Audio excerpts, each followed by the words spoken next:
You are listening to the Tricorder Transmissions and 5-Year Mission, Episode 6. And now, here are Craig and Jeff.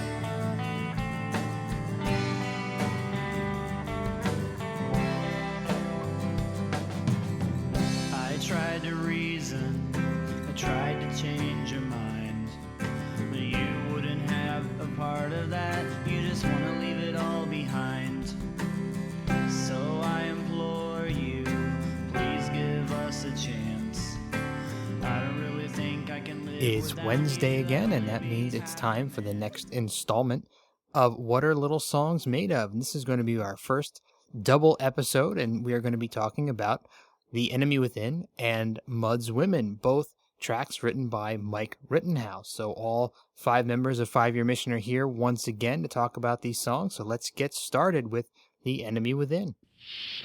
So the next one, we're going to be jumping back to Mike for The Enemy Within, and I know that early on, when we first started talking to you guys, via the internet before we did our first interviews, I know that Craig Cohen and Mike had an exchange about this track, so I'm interested to hear how you guys talk about it. Yeah, well, I missed that conversation. Did we have an exchange? It was about the outro. Oh, yeah. I have my thoughts on that. Yeah, I as well. I'm sure everyone here has their own opinion about that. My kids do too. That is one of the controversies. Yes. Can I have an orange soda? Yes. Yes, you get soda, Chris. Well, for me, it was just really, it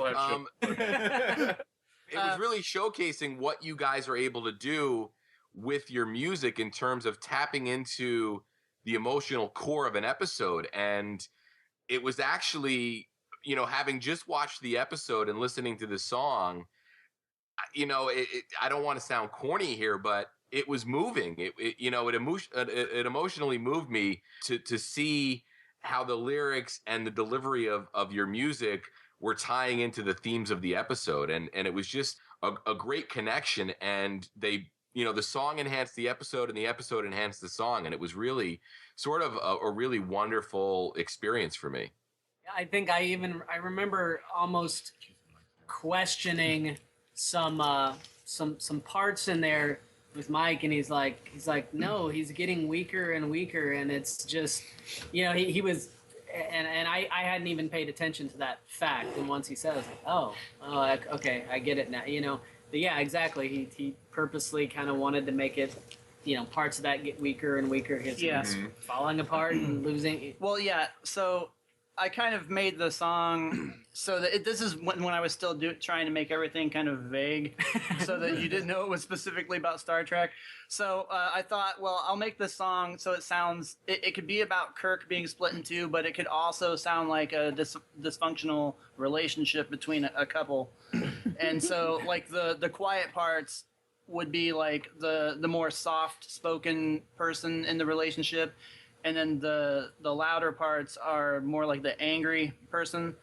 And I wanted, for the softer parts, I wanted to start the song off kind of strong, but have those parts kind of get weaker and weaker. And in the second verse, I told Andy, as we get to the end of the verse, just kind of each line drop out a part of my drums. Yeah, kind of drop out until it's just like a cymbal at the end.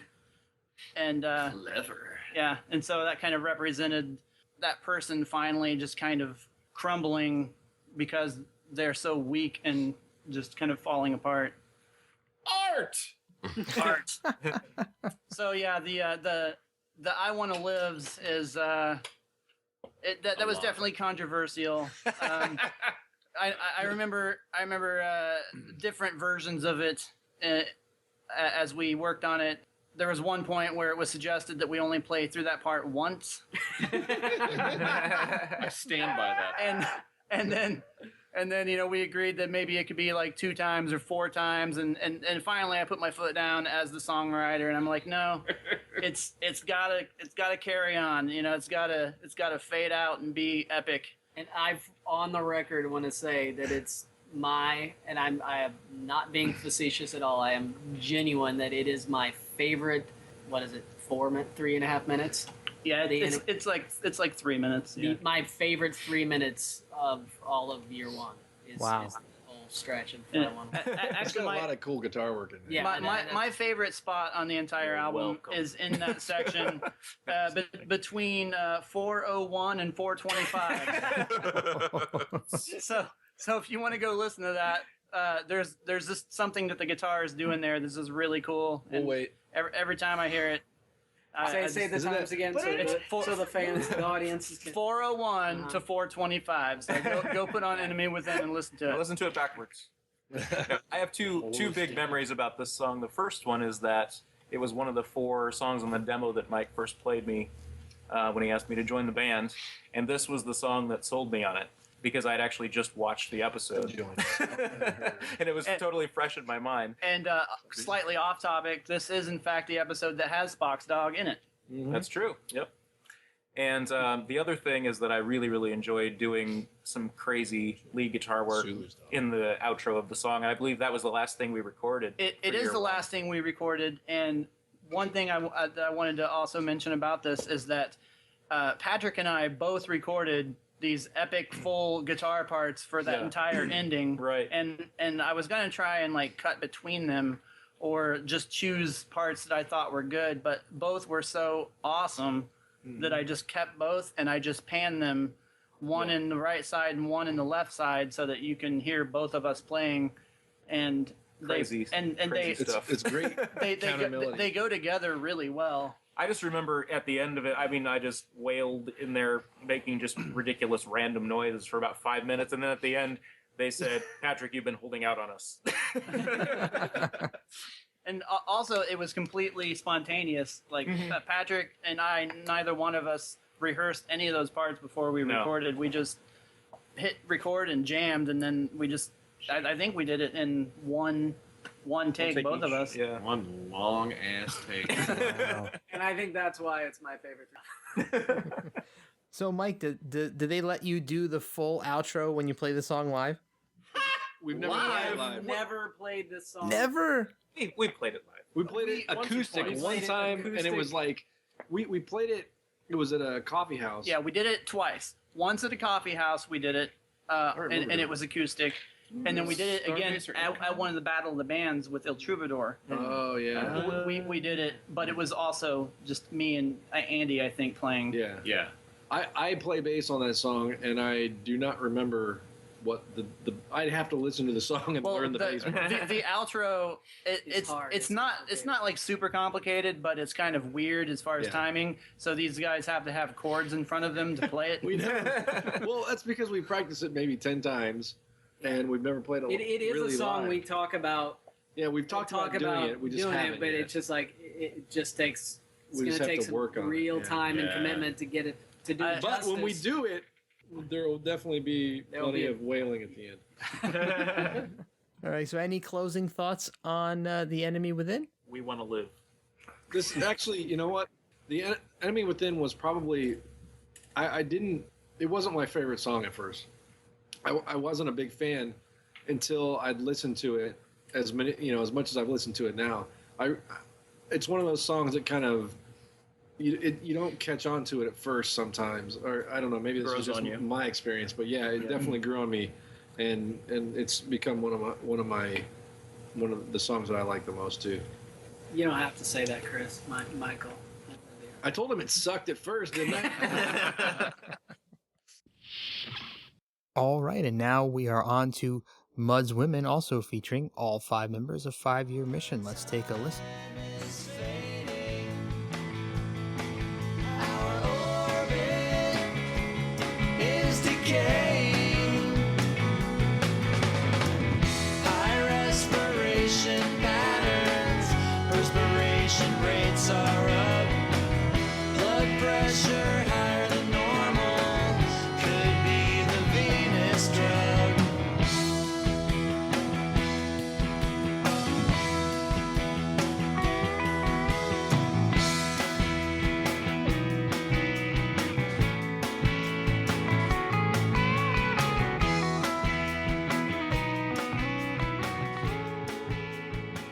All right, so the next song up is Mud's Women, and that is a Mike Rittenhouse track. And I found it interesting that this song does not mention Harry Mudd. I found that interesting too.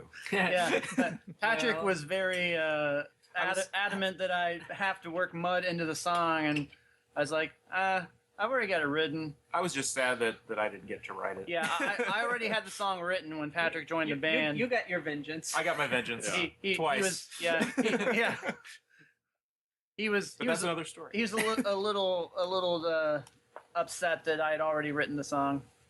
It was one of my childhood favorites, I think. Yeah. If memory serves me right, this was another one that was really, really early in the writing process. I think I had this written before you had Mantrap. Probably. It was another one of those where we were really intent on keeping it vague. Like, maybe it's about Star Trek, maybe it's not. Right. Except, there's some lines in there that are clear. Well, this is the third song that when Noah and I were practicing the few songs we had in his living room, and it was The Cage, The Mantrap, and this song. And we hadn't really decided how we were going to do this yet, and Noah had this idea that he would sing it. Did I? Yeah. and so somewhere out there is a recording of Noah and I playing this song, and he's singing it. I think that's the one you played me. Is originally, yeah. I wonder if it's on that computer that we currently have in Patrick's basement. Yeah, it's probably there. I need to look. Oh, I smashed. You got to find that. So anyway, That thing's long gone. That's going in the box. we then decided that we would sing our own songs, and so I liked the way Noah was singing it. So the way I sing Mud's Women is actually me imitating Noah. For better or worse. Yeah.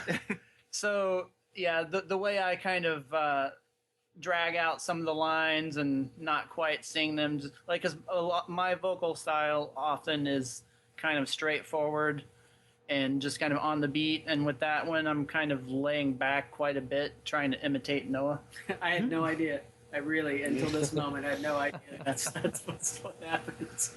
And I am by far the weakest vocalist of the band, and this song is not easy. Besides me. Well, besides Andy. This song is one of the hardest ones for me to sing, mainly because of the Eve, Ruth, and Maggie line. Eve, Ruth, and Maggie. That sounded pretty good to me. Yeah. That's Patrick. Oh, sounds even better. No, my main memory about this song was all the layered vocal harmonies. That was really a lot of fun to do, and I got chills listening to the mixes when we were working on it. We went over those vocal harmonies. Yeah, it was a lot of fun. Especially between Patrick and Chris, there is like 4 or 5 layers of vocal parts throughout, like, the choruses and at the end of the song, and I think the way it turned out, the way we mixed it and kind of blended everything, it turned out really good. And I'm happy on this song because I'm sort of notorious for not playing real chords, playing these chords that Oh, the chords. Yeah. The chords are also me imitating Noah. Yeah, that's right. because I tend to be more of just like a regular standard chord and power chord kind of songwriter. You guys were going to be like Wham originally, where one of you was like the real one, and the other one was just imitating that cool guy. The real one. So the chords in that song, especially the verse part, is me imitating Noah's style. And it's one of the rare songs where I'm actually playing a second guitar, but it came so natural because it's the same chords that I always use. It worked out. This is a good example of a song where we recorded something. I recorded a harmony. We really liked it, and it worked, and it sounds good on the recording, and I cannot reproduce it live. Yeah, it's just really, impossible really for me to do it live. It just never sounds good. That's one of the reasons why this song has not been on the set list many times. Yeah, we don't because play it a lot. Between my vocals and those hard backing vocals, it just doesn't work well. It's a good It's unplugged good acoustic type one, of song, yeah. Yes. Yeah. Yeah, it just doesn't work as well when we go electric on it. This is also the first song written by any of us that directly quoted a scene from one of the episodes. That's true. Yeah, the Oh, yeah, that's right. Yeah, only one kind of woman. Yeah. That whole part is is like directly what Kirk and Mud say in that scene. In the video that we synced it used up. them. Yeah. Yeah, we do that a lot since then, but that was the first. that was the first one we did that with. So yeah, I've done that many times since. You know, I didn't even realize that until I saw that video. I didn't realize that you lifted the words from the script. I also remember, wasn't there a little bit of sort of just improvised solo guitar on this, where you were just kind of like, I think I'm gonna throw this in, and just kind of made it up on the spot. On Mike's note, it says at 1 minute and 25 seconds in the song. Yeah, the little guitar part, like I guess you could call it a guitar solo. It's not really. It's more of like just a little lead part. Right before the second verse, I made up on the spot. I just hit record because I wanted to put something there, and that's what came out, and it was perfect. Yep, that rarely happens. That's why I feel the need to point it out. At 1 minute and 25 seconds. Yep. Again, a lot of time references here. Yeah. Well, I don't have any more in my notes. All right. So, any closing thoughts for Mud's Women since the notes are spent? When I was younger, I thought Mud's women were very attractive. But as a refined adult, only two of them are. But just eat Ruth, no Maggie. The one looks way too much like Tasha Yar. Yeah, she does. Like especially in that scene where they're where they're going crazy for the drugs, and she like pops it in her mouth and like leans forward. She looks just like Denise Crosby. Tasha Yar.